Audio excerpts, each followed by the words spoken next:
It's time for 10-Minute Tuesdays, EduPlanet 21's weekly conversations with experts in education. My name is Claire Coop-Scott, and I'm with the content team at EduPlanet 21. Today, I'm delighted to be speaking with two teachers from Burlington Community School District in Iowa about their experience with professional development in their district. Welcome to the conversation, Ryan and Elaine. I'd love to have you begin by telling us a little bit about you and your background and your role at Burlington. I'm Elaine Johnson. I teach Spanish levels 1, 2, and 3 here at Burlington High School. This is my 15th year here at the Burlington High School. Previous to that, I was in 3 middle schools in Burlington teaching exploratory Spanish and French. My name's Ryan Osbourne. I have an social studies license, but I teach primarily advanced placement, U.S. history, American studies, government, and then every once in a while I'll pick up an elective on the side. I've been teaching at Burlington High School for the last 11 years, 15 years total, but 11 years here at Burlington High School. It's great to have both of you with us today. So can we start by you describing the approach to professional development at Burlington and how maybe you've seen it evolve in the time that you've been there? In the past, I have to say I was not very inspired about the district's approach to professional development. To me, it seemed to be sometimes a knee-jerk reaction to an existing problem. Sometimes it seemed to be an attempt to jump on a bandwagon. Last few years, under the current administration, they seem to be now on the same page about professional development, and they seem to have taken a proactive approach, and they're aimed at improving education here at Burlington High School and throughout the district. I would say it seemed oftentimes non-committal, at times kind of randomized previously, and at this point I feel that there is a very strong intentionality about what we're doing. There is a unified purpose that we are I feel like we're doing a very good job of getting the unified purpose of professional development to the staff as a whole. And that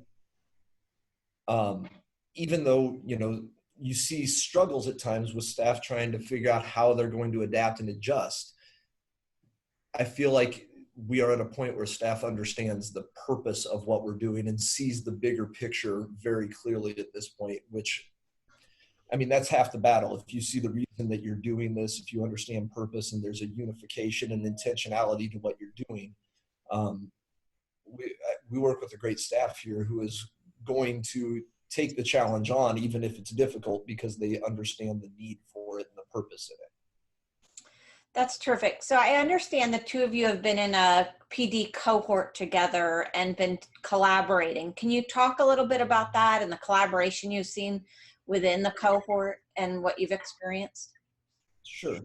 I've worked with Elaine the whole time that I've been here at Burlington High School, but I never really worked with her closely until this year, to be quite honest. I talk to her, say hi to her in the hall, and little communications here and there.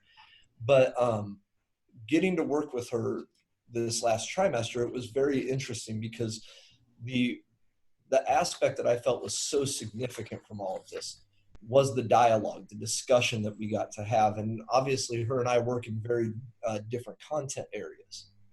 But to be able to have discussions and try and push forward our understanding for why we need to, with our cohort, look at assessments with intentionality. Again, I know I'm throwing that word out a lot, and discussing things that work, things that don't work, and getting into educational philosophy, having those discussions. It was very valuable to me to get to talk with her and learn from her expertise, from her understanding, and the things that she has done throughout her career that are absolutely incredible. I would just say that I have been involved with things that were intended to be collaborative before, but never reached the level of collaboration that we did in these cohorts where we worked together. I was personally satisfied It helped me believe in my own efficacy as a teacher. And we developed a level of trust among staff members, one to the other, that was encouraging. And somehow you feel less alone if you are sharing your thoughts and your ideas and you are gleaning what other people have to throw into the mix as far as how we can improve things and how we can make students more responsible and more receptive to what we're doing. And it's just a win-win thing. Talk a little bit about student impact. What impact do you think this collaboration and your cohort had on students? Well, I see that in the end, it allows us to increase our level of academic rigor because we can compare notes and we can find out what works best, and then we can all adopt and adapt the suggestions that we've heard. Through the cohort, there's a lot of different things that we get from it. First of all, the interaction is really incredible because that, again, as much as Elaine was saying, allows us to better our lesson planning, better our assessments, better the strategies we use, and also gives us ideas of new things that sometimes we might otherwise be a little scared or nervous to use. And it gives us a chance to here's maybe a pitfall when we tried it out. So you might want to change this a little bit to make it more efficient and effective in your classroom. But one of the other things it does is it really pushes us to be reflective. And I think that that's like a really crucial part of being a solid teacher, is that every time you do something, you think about what is the purpose? Is this the most effective means of doing this? And through the discussions, through some of the work that we've done in these cohorts, they have really pushed me to be reflective and to work on bettering the practice itself. Our cohort that we did was on assessment for this year, was focusing on assessment heavily. And it really got me thinking about how certain things I need to do to better my assessments, ways that I can write better questions to make sure I'm clear in my direction, that I'm not allowing the test or the test structure or my phrasing to get in the way of assessing what the student knows. And I thought that was a really effective element of it as well. So to just wrap up, if somebody is watching this who's looking at changing up their approach to professional development, do you have any words of advice, any do's or don'ts from a teacher's perspective? Well, I would say that based on what I've experienced here, that it is an investment that is worth the time.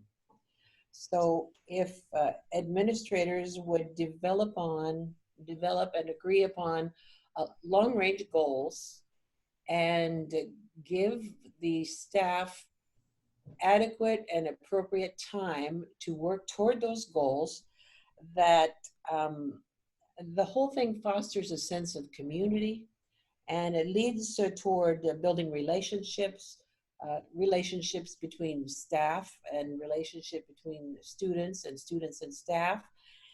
And it's a good thing.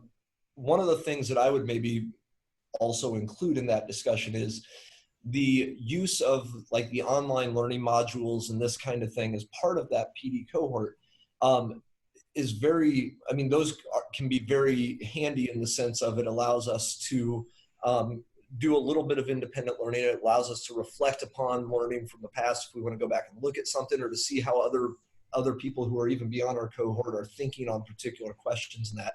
But I think it's also absolutely crucial to make sure that that is always coupled with human interaction, with the discussion element. You have to be able to take both components and utilize them both effectively to make sure that that discussion component is always there, because that is to me, that is really where all of the growth comes from. That's the application and the discussion of everything else we learn from those modules.